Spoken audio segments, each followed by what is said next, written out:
২ টা কোয়েশ্চেন নিয়ে আজকে কথা বলার চেষ্টা করব। একজন তোমাদের ভিতর থেকে কেউ একজন কোয়েশ্চেন করছে সেটা হচ্ছে ইন্টারন্যাশনাল কোম্পানিগুলোতে চাকরি-বাকরি পাওয়ার জন্য কমিউনিকেশন কতটুকু গুরুত্বপূর্ণ? আরেকজন যেটা বলছে সেটা হচ্ছে কিভাবে প্রফেশনাল স্পিকারের মতো কথা বলা যায়?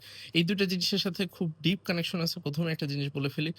ইন্টারন্যাশনাল কোম্পানি না, লোকাল কোম্পানিগুলোর জন্যও কমিউনিকেশন খুবই গুরুত্বপূর্ণ। কিন্তু এই কমিউনিকেশন মানে এটা না যে তুমি কমিউনিকেশনের জন্য আলাদাভাবে একটা ট্রেনিং নিবা বা এই টাইপের একটা জিনিস। কমিউনিকেশন বলতে অবশ্যই একেকজন মানুষের একেক রকম মতামত থাকতে পারে। বাট আমি পার্সোনালি যেটা মনে করি যে এজ এ ডেভেলপার বা টেকনোলজি ফিল্ডে কেউ যখন কাজ-কাম করে তার কমিউনিকেশন বলতে যেটা বোঝায় তুমি টেকনিক্যালি যেই কাজটা করতেছো বা টিমের ভিতরে যেভাবে কন্ট্রিবিউট করবা, সেটা তুমি প্রপার ওয়েতে কনফিডেন্ট ওয়েতে সেটা তুমি এক্সপ্রেস করতে পারো কিনা বা এক্সপ্লেইন করতে পারো কিনা। ওইটা যদি তুমি করতে পারো তাইলেই কিন্তু তোমার কমিউনিকেশনের পার্টটা ডান হয়ে গেছে।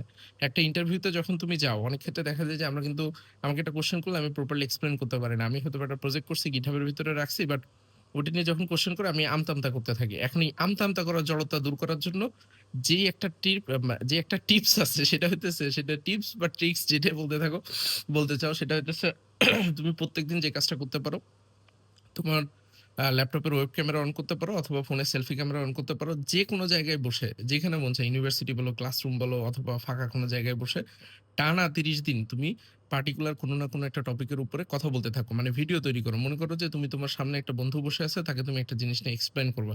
ফর এক্সাম্পল তুমি জাভাস্ক্রিপ্ট নিয়ে হয়তোবা এখন শিখতেছো বা মার্নস্ট্রাক শিখতেছো বা পিএইচপি, লারাভেল যেটা মন চায় যেটা শিখতেছো। এটার ছোট টপিক নিয়ে তুমি কথা বলার চেষ্টা করো যে কোন টপিকে কথা বললে আমার জন্য ভালো হবে যে মুখের জড়তাটা কেটে যাবে। তুমি টেকনিক্যাল টপিক নিয়ে যখন কথা বলবা এবং ওই জড়তাটা কাটানোর চেষ্টা করবা, তখন দেখবা যে তোমার কমিউনিকেশন সিরিয়াস রকমভাবে ইমপ্রুভ হবে এবং টানা ৩০ দিন যদি করতে পারো এবং ৩০ দিনটাকে কোনোভাবে যদি তুমি ৩ মাসে কনভার্ট করতে পারো এবং ৩ মাসে মিনস হইতেছে 90 ডেজ এবং 90 ডেজ পরে তোমার কমিউনিকেশন যদি সিরিয়াস ভাবে ইমপ্রুভ না হয়, শুরুতে তুমি বাংলাতেই করতে পারো। ওভার দ্যা টাইম তুমি যেটা করতে পারো হালকা ভাঙা ইংরেজিতে করতে পারো এবং একবারে ৩ নাম্বার মাসে যে কিছুটা হইলেও ইংলিশে যদি তুমি প্র্যাকটিস করা শুরু করো, তাহলে এক হইতেছে ইন্টারন্যাশনাল কোম্পানির জন্য প্রিপারেশন তো ইনশাআল্লাহ সিরিয়াস ভাবে হবে। ইভেন লোকাল কোম্পানিগুলোতেও কিন্তু আমাদেরকে অনেক সময় ইন্টারন্যাশনাল কোম্পানির জন্য কাজ করতে হয়। যে লোকাল কোম্পানিতে আমি চাকরি করি কিন্তু আমি ইন্টারন্যাশনাল প্রজেক্টে কাজ করি। সেখানেও কিন্তু আল্টিমেটলি আমার ইংরেজিতে কথা বলাটা প্রয়োজনীয়তা আছে। আর প্রফেশনাল স্পিকারের মতো কথা বলার জন্য এই যে যখন তুমি ভিডিও ক্যামেরায় কথা বলবা, এই জড়তা তোমার অবশ্যই কেটে যাবে।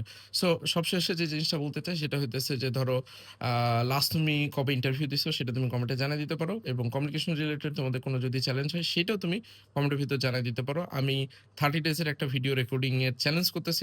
ভিডিও রেকর্ডিং এর চ্যালেঞ্জ। ইনশাআল্লাহ ৩০ দিনে ৩০ টা ভিডিও বানাবো। আজকে 2nd ডে। ইনশাআল্লাহ 3rd ডে তে আবার কথা হবে। আজকের মতো বিদায়। আল্লাহ হাফেজ। ধন্যবাদ।